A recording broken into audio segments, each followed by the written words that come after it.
সতর্ক বাংলায় আপনাদের সকলকে স্বাগত। আজকে সতর্ক করব যে সমস্ত এলাকার রাস্তা খারাপ এবং যারা বাইক চালান এবং বাইকের চাকা অনবরত লিক হয় এবং তাদের জন্য আজকে এই ভিডিও।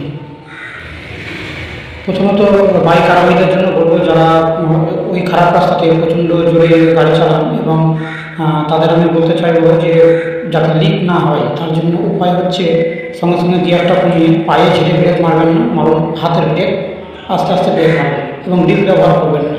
দেখবেন এতে লিক থেকে মুক্তি পাওয়া যাবে। কারণ যখন ঝেড়ে ব্রেক মারা হয় তখন বাইকের চাকা একদম মাটির সঙ্গে কামড়ে ধরে এবং মাটিতে পড়ে থাকা লিক জাতীয় যে বস্তুগুলো সেগুলো একদম ক্রমশ চাকায় আটকে ধরে, যার কারণে এই লিকটি হয়। এই জন্য আমি বলবো এবং সতর্ক করবো তারা পায়ে ব্রেকটা ঝেড়ে মারবেন না, আস্তে করে হাতে মারবেন এবং গিয়ারটা মারবেন। দেখবেন লিক থেকে মুক্তি পাওয়া যাবে ওই